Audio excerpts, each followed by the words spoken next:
My wife has never understood what it takes to earn a real living. Nolan said it to a Cook County judge with his palms open, as if he were offering the court a sad fact instead of an insult. The hearing room was too cold for March. Rain ticked against the narrow windows, and every damp coat in the gallery smelled faintly of wool and city slush. Nolan sat across from me in a charcoal suit I had once helped him choose for an awards dinner, his shoulders squared, his wedding ring polished back onto his hand for the occasion. Behind him, in the last row, sat Adrienne Vale. She was the woman Nolan had been seeing for 8 months. She had no reason to be there. She was not a witness. She was not named in any filing. But she had come anyway, wearing a camel-colored coat and the confident, hungry expression of a person who thinks she has arrived early for a life that already belongs to her. Nolan's attorney, Janet Mercer, was explaining why his deferred compensation, restricted units, and annual operating bonus should receive special treatment in our divorce. Mr. Cole built those assets through his own performance, she said. Mrs. Cole enjoyed the lifestyle they provided, but she did not participate in his career, his division, or the decisions that created that compensation. Theo Alvarez, my lawyer, wrote a note on his yellow pad. He did not look at me. That was our agreement. Do not interrupt. Let Nolan build his version of the world until it has enough weight to collapse under its own lies. Judge Deborah Kim leaned forward. Mr. Cole, she said, are you telling this court that your wife had no professional role connected to Meridian Freight Systems or its parent company? Nolan smiled. It was the smile that had once made strangers trust him at fundraising dinners. His face was handsome in a polished, practiced way, dark hair still thick at 44, blue eyes, a controlled voice that sounded reasonable even when he was trying to make someone feel small. Mara is private, Your Honor, he said. She has always preferred family hobbies and charitable work. Business makes her anxious.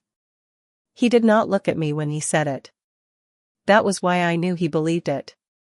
For 12 years, Nolan had confused my silence with emptiness.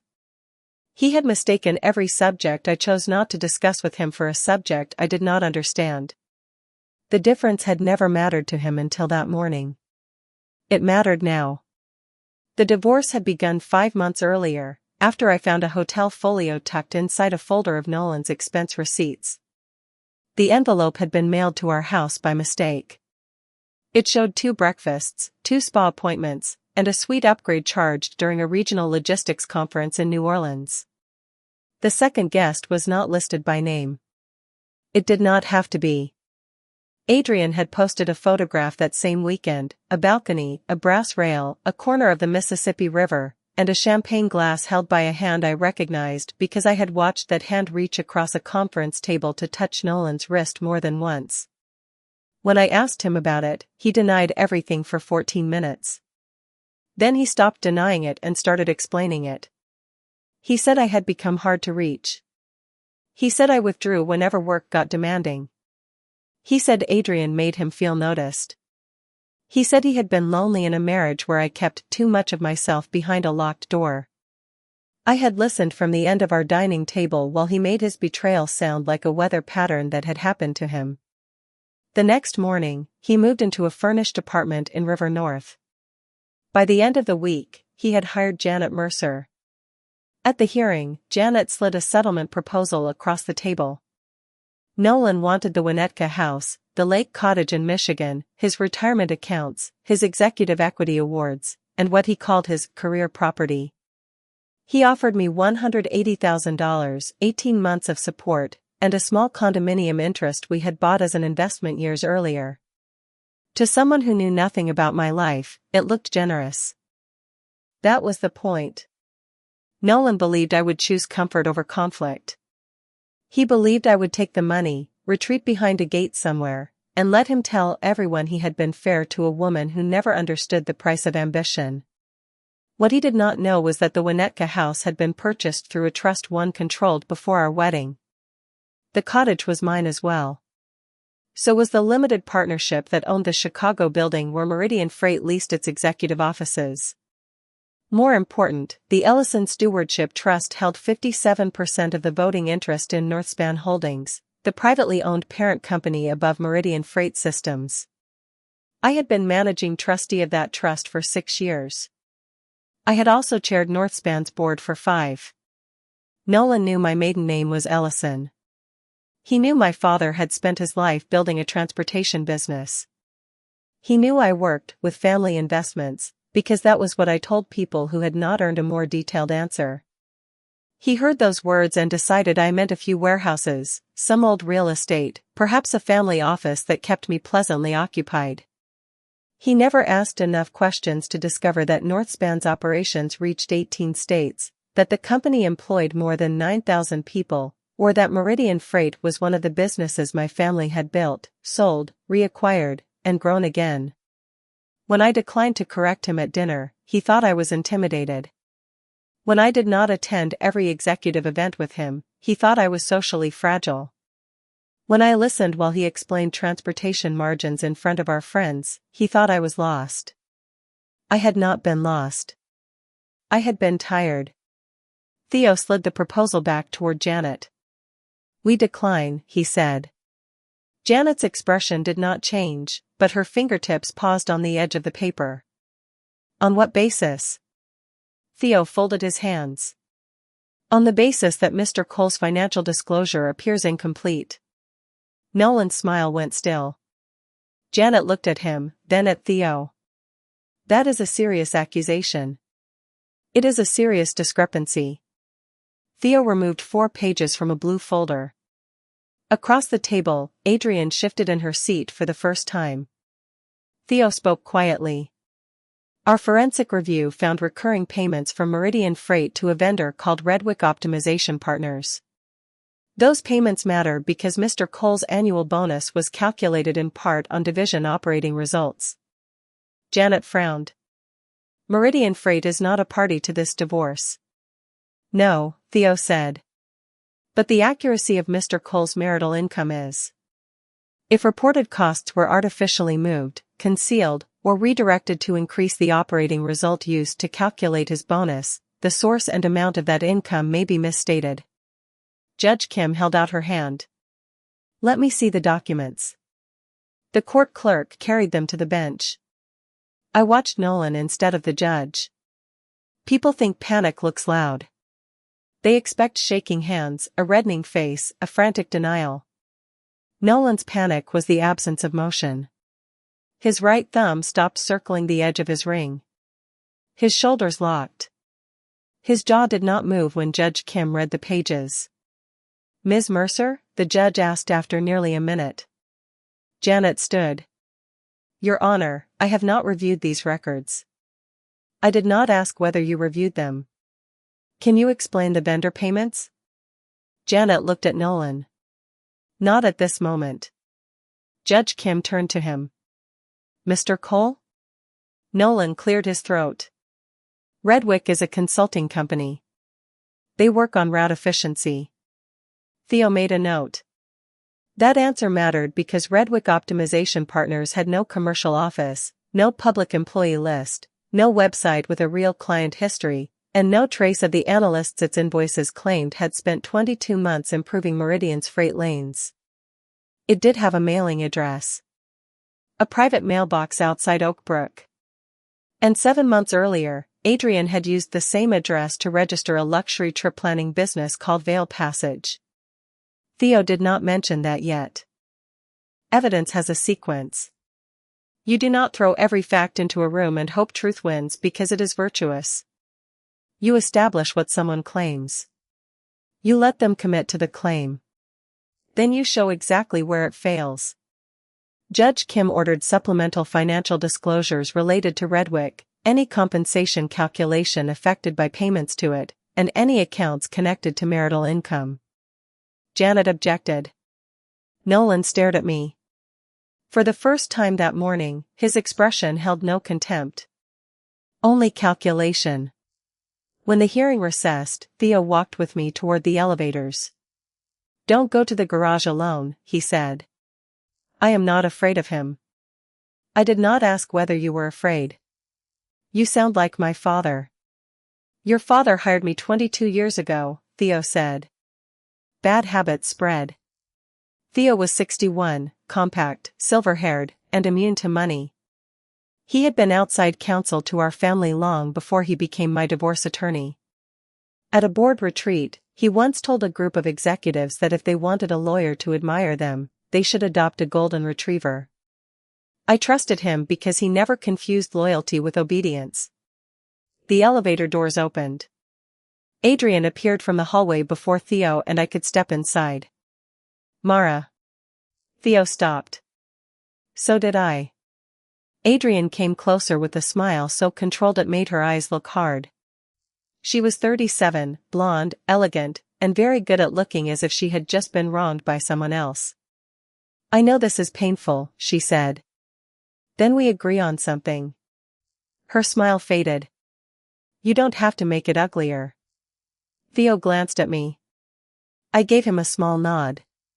He stepped into the elevator but held the doors. Adrian folded her arms.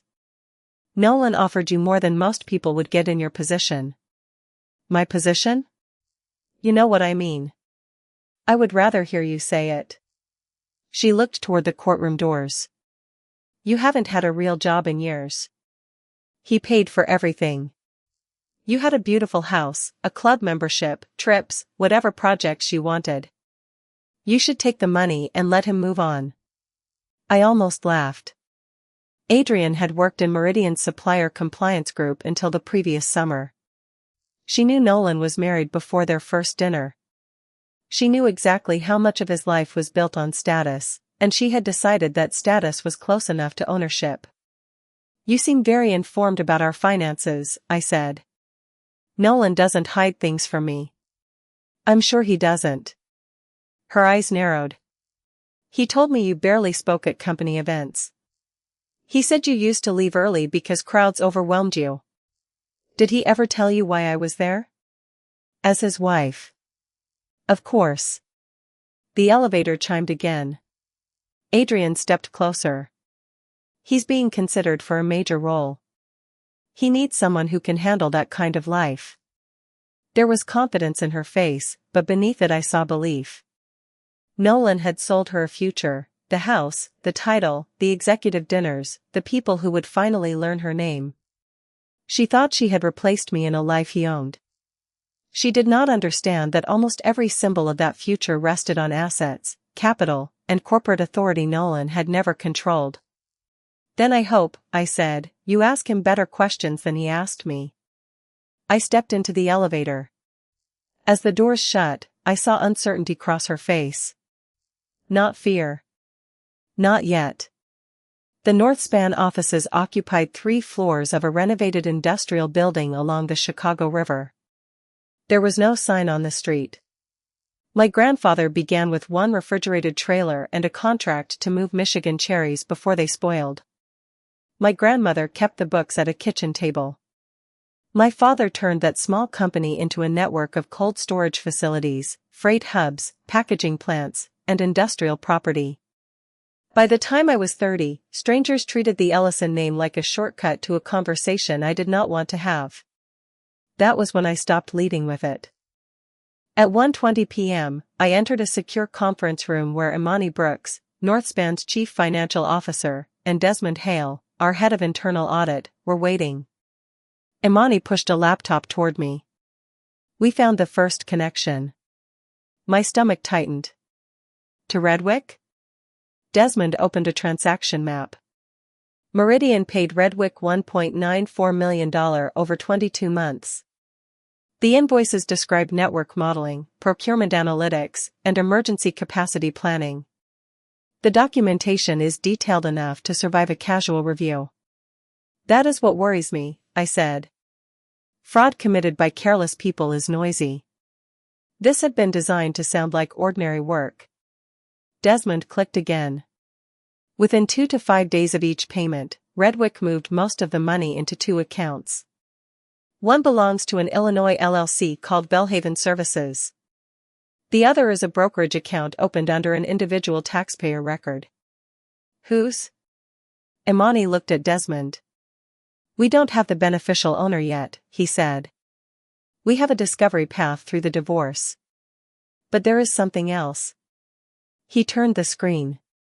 An approval certificate appeared. Nolan's electronic authorization sat at the bottom. Above it was another authorization. Mine. For a second, I did not understand what I was looking at. Then I saw the initials, M.E. Mara Ellison. My pre-marriage name. That isn't mine. We know, Imani said. The signature image was attached to an archival credential that should have been deactivated 5 years ago. Desmond's face darkened. It wasn't. I sat back. During a governance platform migration 5 years earlier, temporary credential packages had been created so senior finance staff could access old board approvals. One package tied to my office had apparently survived. Who could access it? We are rebuilding that history, Desmond said. Do it quietly. No one at Meridian's leadership level should know yet. Imani nodded. The review is limited to 6 people.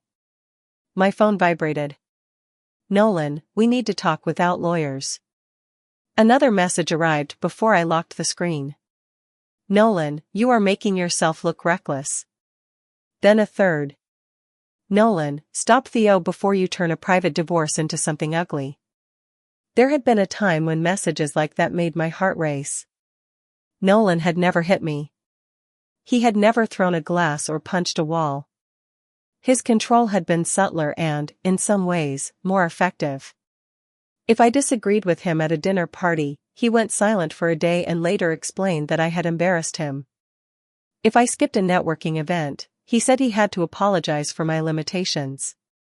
If I asked why he was home after midnight, he told me that people who understood executive pressure did not ask childish questions. Over time, peace in our house came to depend on how little room I took up inside it. The strange part was that I had never been small anywhere else. I had negotiated a $240 million acquisition in Ohio. I had stopped a distribution center expansion after engineers identified a safety problem. I had removed a senior director who falsified overtime data. Then I would come home, hear Nolan explain that my choice of restaurant made him look unsophisticated, and decide I was too tired to fight. That contradiction embarrassed me more than his affair. Imani watched my face. Mara? I'm fine. No, she said gently. You are functional. That is different. I turned my phone face down. Can we identify when the old credential was used? Not conclusively yet. Can we identify who could reach the archive? Eventually. Then do not assume it was Nolan. Desmond frowned. You think someone else did it? I think if we choose an answer before we prove it, we become as careless as the person who built this. That was my father's rule. Facts first. Anger later. At 4:10 p.m., Theo called. Nolan's attorney asked for an emergency meeting tomorrow. Why? He amended his financial disclosure. I stood. What changed? An investment account he claims he forgot about. How much? $690,000. He forgot $690,000? Apparently he has had a demanding quarter. Where did it come from? That is the interesting part. The account received transfers from Belhaven Services. I looked at Imani and Desmond. Theo continued. There is another issue. The account was opened using a residential address. Which one? There was a pause. Your Winnetka address. The room went quiet. Nolan lived there. That proves nothing. I know, Theo said. His voice changed. Theo rarely sounded unsettled. Mara, the account opening packet lists you as co-owner. My fingers went cold.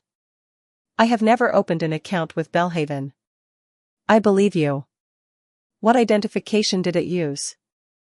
We do not have the complete packet yet. I looked again at the forged approval on Imani's screen. My old signature. My old name. Now a brokerage account tied to my home and supposedly tied to me. This was no longer just about Nolan hiding money. Someone had begun to build a trail in my direction. For the first time since I found out my husband was cheating, I understood the divorce was not the most dangerous thing happening in my life. The next morning, Nolan arrived at Theo's office 11 minutes early. I knew because I was already there. The conference room overlooked the river, but the blinds were lowered against the hard winter glare. Janet sat beside Nolan with a folder open in front of her. Adrian was not there. For once, Nolan looked unfinished. He had shaved too quickly. A thin red line marked his jaw. He did not greet me. Janet did. Mara, thank you for agreeing to meet. This was your request. Yes. She looked at Nolan, then back at me. We would like to resolve the discovery issue before it grows beyond what is necessary for the dissolution. Theo leaned back. Then produced the requested records. We intend to, Janet said. But there is a concern about Mrs. Cole's involvement with some of these transactions. There it was. Theo did not move. What involvement? I asked. Janet slid a copy of the forged authorization across the table. Nolan looked directly at me. Stop pretending. Theo placed one finger on the paper. Pretending what? That she doesn't know Redwick. I don't, I said. Nolan laughed, but it sounded forced. Your signature is right there. That is an image of my signature. It came from your family operation. You do not know what came from my family operation. His expression sharpened. I know you spent years acting too delicate to understand my work while you moved money behind my back. The irony was almost elegant. Janet raised her hand. Let's keep this productive. Theo lifted the page. Our position is that this authorization is fraudulent. Nolan leaned forward. Then explained the account. Janet produced another document. A brokerage statement. My name appeared beside Nolan's. Mara Ellison Cole. The mailing address was our Winnetka house. The balance was $712,608.44. I had never seen it. Nolan watched me read. For 12 years, he had underestimated my silence. Now he misunderstood it again. He thought I was shocked because he had caught me. I was shocked because he had built the frame carefully enough to survive a casual review. Where did you get this? I asked. Discovery, Janet said. From which institution? Hamilton Ridge Securities. Theo's expression changed. Hamilton Ridge was a regional brokerage based in Arizona and Nevada. Northspan did not use it. Neither did I. Janet continued. Mr. Cole's position is that you knew about the account and participated in the transfers funding it. If you deny that under oath, there is a serious credibility question. Theo's voice remained calm. Does your client understand the consequences of filing forged financial records in a court proceeding? Nolan pushed his chair back. They are not forged. Then you will not object to a subpoena for the complete account opening file, device logs, verification records, funding history, and communication associated with the account. Silence. Janet turned to Nolan. It was a small movement, but I saw it. She had not expected Theo's answer. Nolan recovered quickly. Do whatever you want. Theo smiled without warmth. We will. The meeting lasted another 27 minutes, mostly legal procedure and dates. When it ended, Janet asked Theo to stay behind. I walked toward the lobby. Nolan followed me. Mara. I kept walking. He caught up near the elevators. You are making a mistake. I have heard that. I'm trying to protect both of us.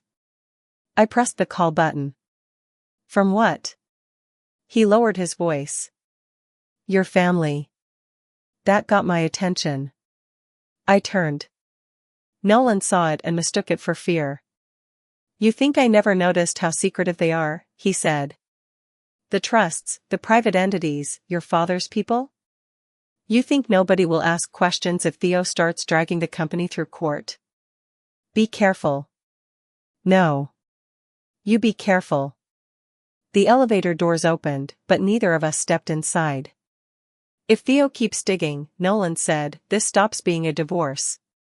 Your family finances get pulled into discovery. Tax returns. Trust documents. Every investment. Every deal. You will not like what happens when people start looking." He had no idea how much I wanted that sentence documented. Illinois law and the facts of a conversation are not the same as what you wish you could prove. I did not reach for my phone. I did not make a secret recording. I only looked at him. "Is that a threat?" "It is reality. You filed for divorce. Because you made the marriage impossible." "How?" "You disappeared inside yourself. You never showed up for me. I sat beside you during every appointment when your mother was dying." His face flickered. "I moved her into our house for 4 months. That is not what I mean. I paid the debt you told me was from business school. You said that was a gift." "It was. You never wanted to be my partner." The elevator chimed again. I let myself say the thing I had softened for years. "You did not want a partner, Nolan. You wanted an audience." He stared at me. "An audience for what?" "For the man you wanted people to think you were." I stepped into the elevator. His face hardened. "If you humiliate me, Mara, I will make sure you go down with me." The doors closed. That sentence stayed with me all afternoon. Not because it frightened me. Because it clarified motive. At Northspan, Imani had assembled a restricted investigation team. Desmond sat at the far end of the table beside Kira Cho, our director of cyber forensics, and Elizabeth Hart, outside corporate counsel. Kira had a timeline projected on the wall. The old credential associated with Mara's office was used 8 times over 22 months, she said. Each use originated from Meridian's internal network. "Can you identify the device?" 6 sessions came from a workstation assigned to Calvin Rusk, Meridian's director of procurement. I knew the name. Calvin had joined Meridian 3 years earlier. Nolan had recommended him for a promotion. And the other 2? Kira changed slides. One came from a guest conference room computer. One used Meridian's virtual private network with Rusk's credentials. Elizabeth folded her arms. That proves compromised access. It does not prove who used it. Correct, Kira said. So we checked badge logs and camera retention. We only retain video for 120 days, but one forged approval occurred 7 weeks ago.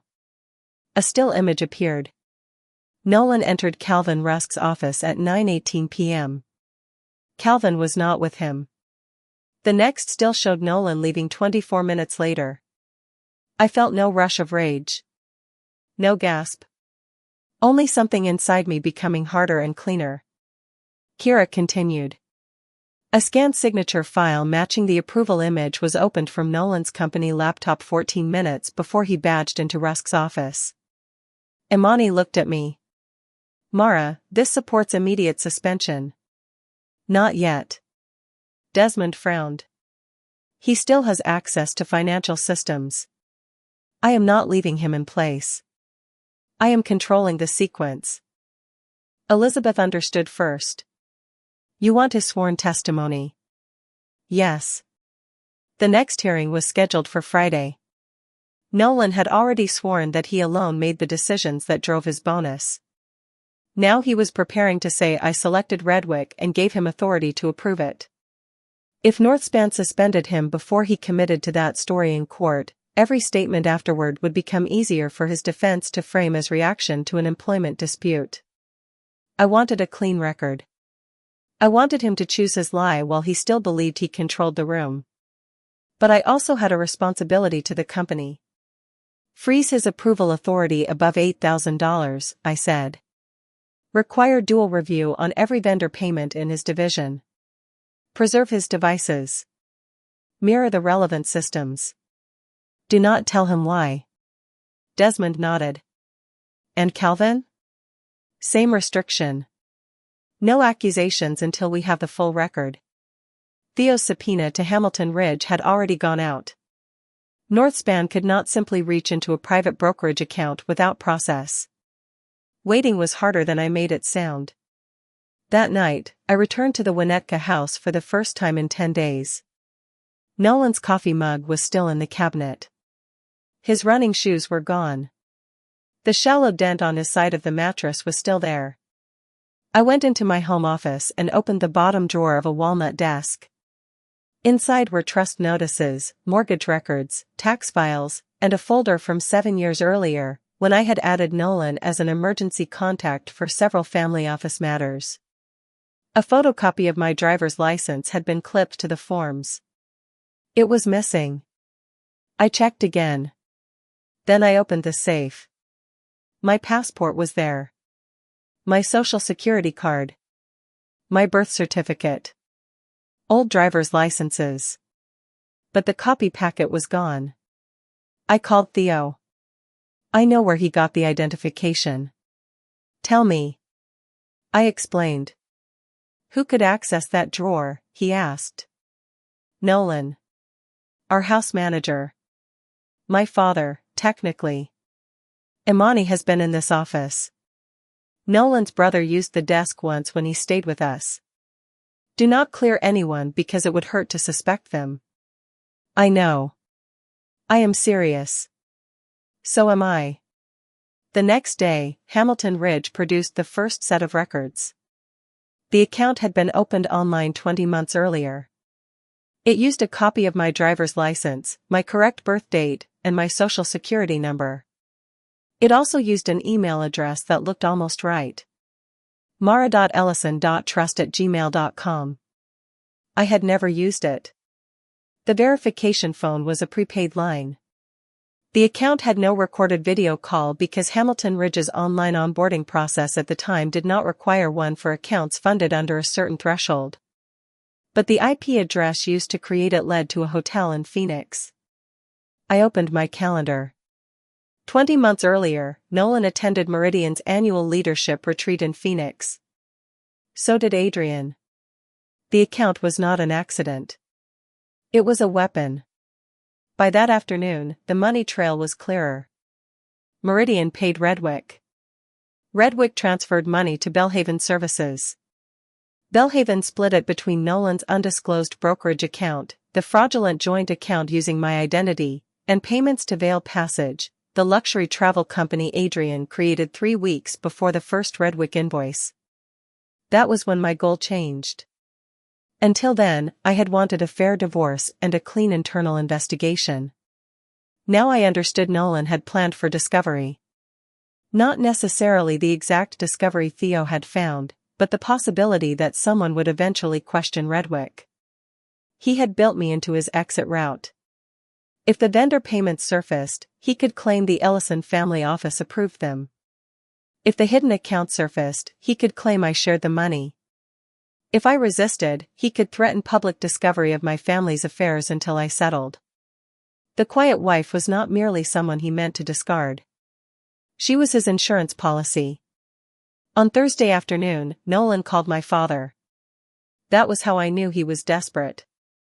My father was 76 and recovering from knee surgery at his home in Lake Forest. He called me minutes later. Your husband says you are having some kind of breakdown. I closed my eyes. Of course he does. He says Theo is encouraging you to make reckless accusations against his company. His company. Dad let out a dry sound that was almost a laugh. I noticed that too. What else did he say? That you have always been overwhelmed by conflict. That this divorce is making you irrational. That he is worried you will embarrass the family. I waited. My father's voice softened. Mara, do you want me in court tomorrow? For most of my adult life, powerful men had stepped toward me the moment I showed pain. My father loved me, but I had spent years learning that protection can become another kind of shadow if you let it speak for you. Then I thought about the missing ID copy, the forged approval, the fake brokerage account, and Nolan's threat outside Theo's office. "I want you nearby," I said. "Not in the courtroom." "Where?" "Northspan." He was quiet for a moment. "You are going to put your role into the record. If he lies again." Dad exhaled. "I wish you did not have to." "So do I. Your mother would have hated this. She would have brought sandwiches." "She would have brought sandwiches," he said, and then fired him herself. I laughed for the first time that week. It hurt. After we hung up, I sat alone in my office. My mother had died 5 years earlier. Nolan had been kind during those months. Truly kind. That was the part people rarely understand about betrayal. It is easier to leave someone who has always been cruel. Nolan had slept in a hospital chair for 3 nights because I could not bear to go home while my mother was dying. He had driven my father to therapy after his heart surgery. He knew how I took my coffee and which side of the bed I chose in a hotel room. Those memories were real. So was the man who stole my identity. Both could be true. That was why grief is not clean. Friday morning, before court, Theo handed me a sealed envelope. "What is it?" "The final Hamilton Ridge authentication report." I opened it. The prepaid phone used to verify the fraudulent account had been purchased at a pharmacy in Phoenix with a credit card. Not Nolan's. Adrienne's. I read the line twice. Theo waited. "There is more." He gave me another page. The recovery email for the false Gmail account led to Adrienne's personal address. Again, not Nolan's. "She helped build it," I said. "Yes." I had assumed Adrienne benefited from the money. I had not understood that she helped construct the lie meant to place it in my name. Theo lowered his voice. "Janet called at 7:15. Nolan intends to testify that you introduced Redwick to him." I looked toward the courtroom doors. People were beginning to enter. "And Adrienne?" He listed her as a potential corroborating witness. "His filing says she remembers you discussing Redwick at a charity gala." I almost admired the nerve. Almost. Theo studied me. "We can ask for a continuance." "No. We can seek a protective order, handle your board position under seal, and push the testimony." "No. Mara. If we delay, he adjusts. You understand that once your ownership role is disclosed, you cannot put it back in the box." "Yes. The press may learn it." "I know. Your privacy may be gone." I looked through the narrow glass panel in the courtroom door. Nolan was already inside. Adrienne sat behind him, wearing black. She leaned toward him and whispered something. He turned and looked at me. Even from 30 feet away, I could read the confidence in his face. He believed he had finally found the story that would save him. I folded the authentication report and handed it back to Theo. For 12 years, I protected my privacy because it gave me freedom. He waited. "Today," I said, "the truth gives me more." We entered the courtroom. An hour later, Nolan took the stand. Janet asked him whether I knew about Redwick Optimization Partners. He looked directly at Judge Kim. "Yes." My heartbeat slowed. "Did Mrs. Cole participate in choosing that vendor?" "Yes." "Did she ever identify herself to you as having authority through her family's investment office to approve transactions involving Meridian Freight?" "Yes." "That was false." Janet showed him the forged authorization. "Do you recognize this?" "I do." "What is it?" "Mara's approval." Theo wrote nothing. I watched Nolan commit to every word. Then Janet asked the question that ended any remaining path back. Mr. Cole, did you rely on your wife's authority when you approved payments to Redwick Optimization Partners? Nolan sat a little taller. I did. I trusted her. If there was anything improper about those payments, Mara was the person who told me they were authorized. Adrian lowered her eyes. Judge Kim looked toward our table. Theo stood. Your Honor, may we have 10 minutes before cross-examination? Judge Kim checked the clock. You may have 15. Outside the courtroom, Theo took out his phone. He called Elizabeth Hart at Northspan. Begin the board protocol, he said. Then he looked at me. Once we go back in, there is no quiet version of this. I looked through the glass at Nolan speaking softly to Adrian. No, I said. There is not. When the hearing resumed, Nolan looked relaxed again. That was the last time I ever saw him look that way. Theo approached the lectern with one slim binder instead of the boxes people expect in courtroom dramas. Mr. Cole, he said, you testified that your wife introduced Redwick Optimization Partners to you. Yes. And that she represented herself as having authority through a family investment office to approve it. Yes. What is the legal name of that investment office? Nolan hesitated. The Ellison Family Office. Legal name? I do not know. Address? I do not know. Who works there besides your wife? His face tightened. Her father. Investment people. Have you ever visited an office? No. Do you know what entities this office controls? Janet stood. Objection. Relevance. Theo did not look at her. Mr. Cole claims he relied on Mrs. Cole's institutional authority. I am testing whether he understood that authority. Judge Kim nodded.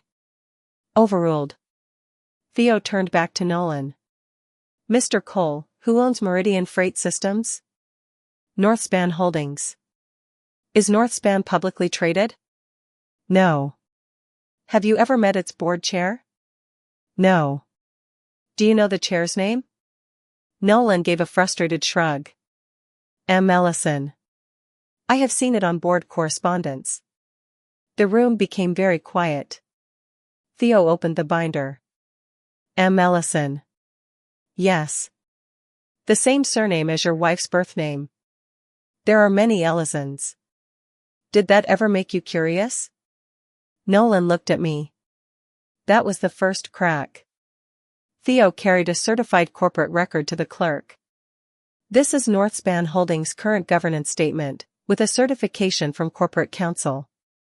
The parties agreed during recess that ownership percentages may remain sealed. The identity of the managing trustee and board chair may be used for this hearing. Janet read her copy. Her face changed before Nolan's did. She leaned toward him. He whispered, "What?" She did not answer. Theo faced the witness stand. Mr. Cole, the board chair identified as M. Ellison is Mara Ellison Cole. Nolan stared at him. No. Theo waited. That is not possible. Which part is not possible? My wife does not work for Northspan. Theo turned one page. She is the managing trustee of the Ellison Stewardship Trust, which holds the controlling voting interest in Northspan. She has served as board chair for 5 years. Nolan looked at me. I did not smile. That mattered to me. I did not want the moment to be about enjoying his humiliation. I wanted it to be about ending his ability to rewrite reality. He shook his head. She would have told me. Theo's voice softened. She told you she worked with her family's investments. That is not the same thing. You testified an hour ago that she had authority through that office. Nolan opened his mouth. Nothing came out. Theo continued. You used her supposed authority when it helped explain Redwick. Now you say you did not know she had authority because you did not understand what she did. Which is true? Janet stood. Your Honor, I need a moment with my client. Judge Kim looked at Nolan. Mr. Cole, given the documents before this court and the potential implications of your testimony, I will permit counsel to confer. I strongly recommend that you listen to your attorney. We recessed for 20 minutes. Nolan and Janet entered a private conference room. I stayed at our table. Adrian left the gallery. She did not return. When Nolan came back, the confidence was gone. Theo resumed. Mr. Cole, did Mara Cole authorize Redwick Optimization Partners? Janet rose. My client invokes his right not to answer on advice of counsel. Theo nodded. Did you create or direct anyone to create an email address in your wife's name? Same response. Did you use an image of her signature on vendor approvals? Same response. Did you know a Hamilton Ridge account had been opened using her identity? Same response. The answers were not dramatic. They were better than dramatic. They were careful. Careful meant the room had finally reached reality. Then Theo asked the question that exposed the second layer. Did Adrian Vale purchase the prepaid phone used to verify the Hamilton Ridge account? Nolan looked toward the empty seat behind him. His face changed. Not because he had learned Adrian bought the phone. Because he had just realized she was gone. Theo placed the Hamilton Ridge authentication report into the record, along with receipts obtained under subpoena. The phone was purchased with Adrian's card in Phoenix. The recovery email led to her personal account. Hotel Wi-Fi records placed Nolan's laptop and Adrian's phone on the same network during the time the account was opened. None of that, by itself, proved every element of a crime. But it destroyed the story that I created the account. Theo did not overreach. He said exactly what the records showed and no more. That restraint made the evidence stronger. Judge Kim ordered the disputed funds frozen, expanded financial discovery, and required preservation of the corporate records. She also warned the parties that potential perjury, fraudulent filings, and identity misuse could be referred to appropriate authorities. The hearing ended without handcuffs. Real consequences rarely arrive with perfect timing. They arrive as letters. Calls. Suspensions. Interviews. Doors that used to open and suddenly do not. Nolan met the first of those doors in the hallway. Elizabeth Hart stood near the elevators with a human resources executive and 2 members of corporate security. Nolan stopped when he saw them. Elizabeth handed him an envelope. Mr. Cole, effective immediately, you are on administrative leave pending investigation. Your system access has been suspended. Company devices and records must be preserved and returned. He looked at her, then at me. You did this. For the first time since the hearing began, I answered him. No. Your conduct did. You control the company. I control a trust that holds the controlling vote in the parent company. You let me work there for years without telling me. I never prevented you from asking what I did. He laughed once, but there was nothing amused in it. You watched me make a fool of myself. I watched you become someone I did not recognize. Do not act moral now. His voice rose. You sat at home pretending to be nobody. Security moved closer. I held up a hand. I never pretended to be nobody, Nolan. You decided a woman who did not advertise her power must not have any. He looked as if I had struck him. Then he said the one thing that told me he still did not understand. If I had known, none of this would have happened. I stared at him. Not if I had known you were powerful. Not if I had known you had authority. Not if I had known I could lose something. He did not say, I would not have betrayed you. That was when I stopped grieving the man in front of me. I know, I said. Elizabeth escorted him away. By 4 p.m., Northspan investigators had interviewed Calvin Rusk. That produced the next turn. Calvin admitted that Nolan used his workstation twice, but he was not part of the entire scheme. Nolan told him an old executive credential was needed to correct vendor approvals after a software migration. Calvin knew it violated policy, but Nolan had promised him a promotion and told him the correction would save his division from an audit delay. Calvin had also saved text messages. Dozens of them. Nolan telling him not to involve accounts payable. Nolan asking whether legacy approval certificates remained active. Nolan telling him that Ellison's sign-off would keep auditors from asking questions. One message was particularly clear.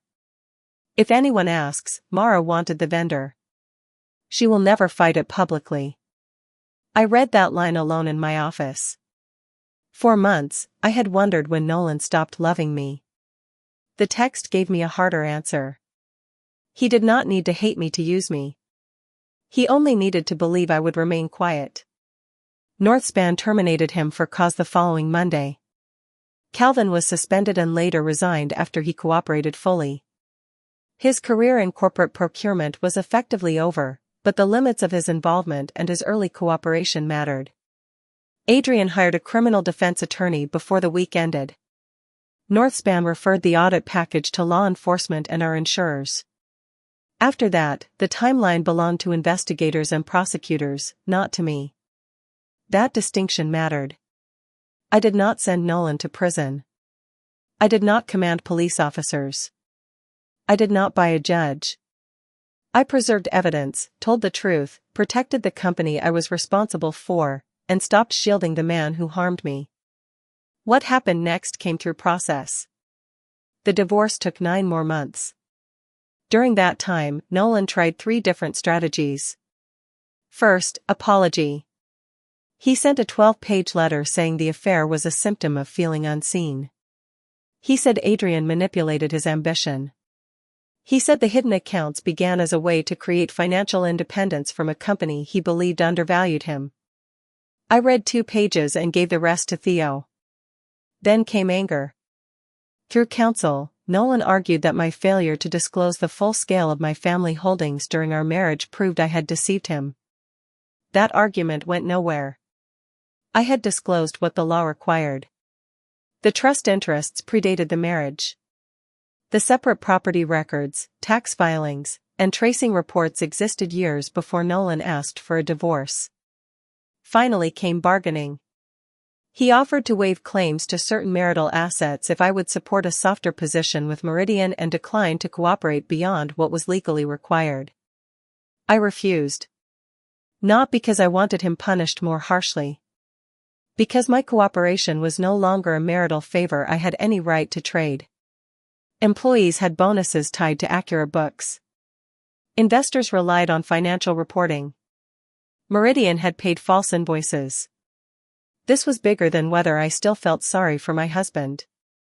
The federal investigation resulted in charges against Nolan and Adrian related to the vendor scheme, wire fraud, and identity misuse. Both entered plea agreements rather than go to trial.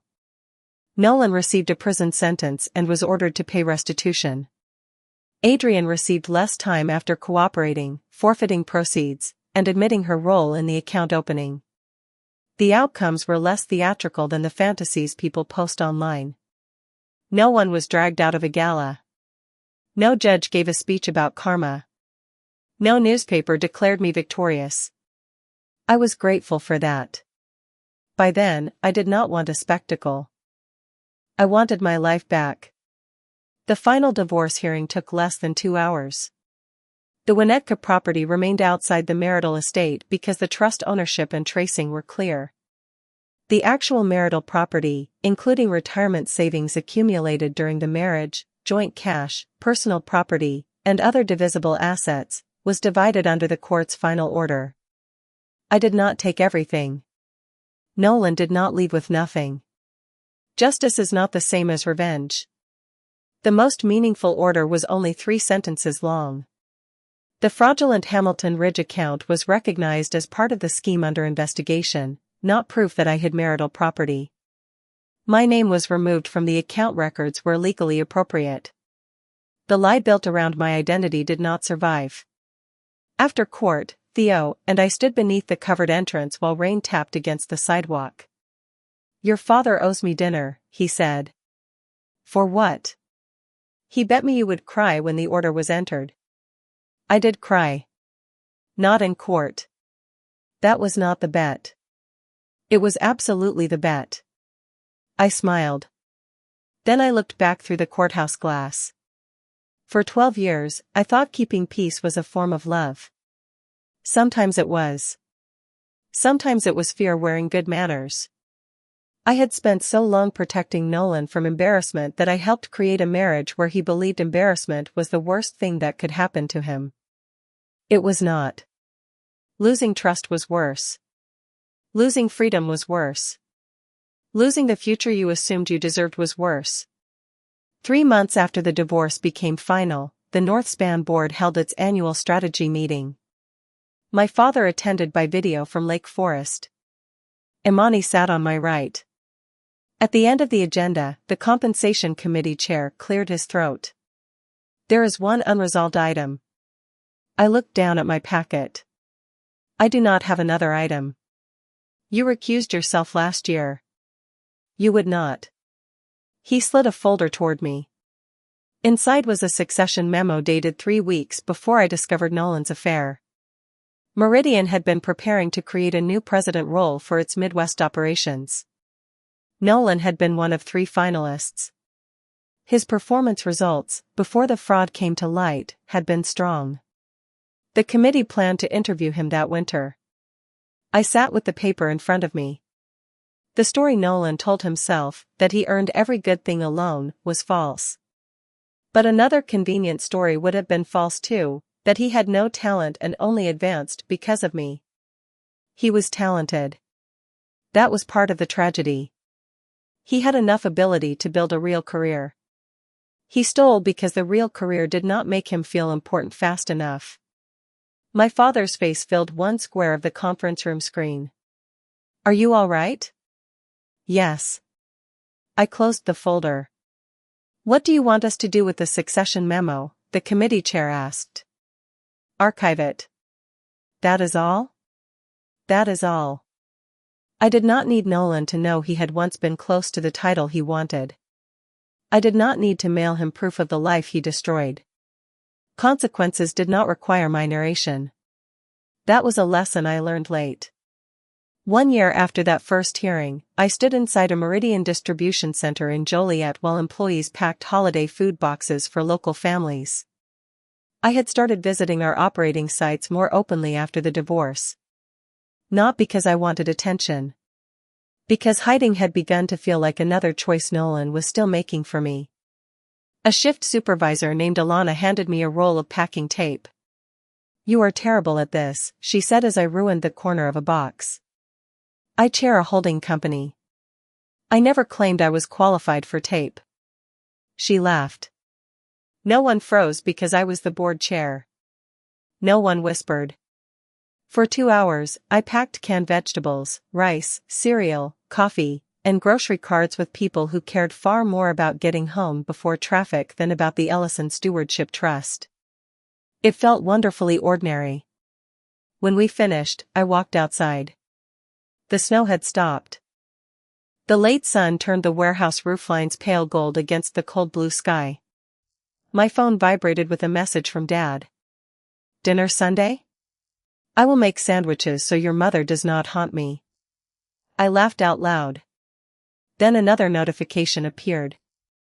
An automated legal update concerning Nolan's restitution schedule. 1 year earlier, seeing his name would have tightened every muscle in my body. That afternoon, it was only information. I archived it. I did not hate him. That surprised me.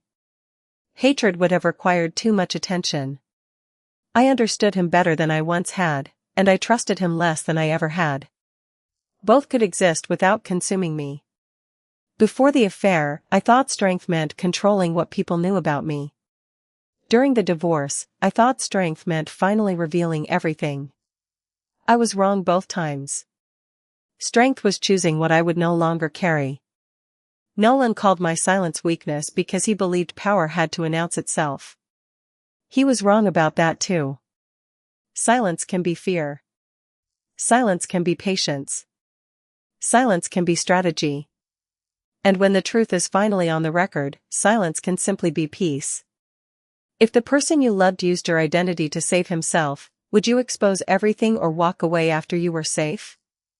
Red Heart wishing health and happiness to everyone who stayed with this story until the end. Red Heart.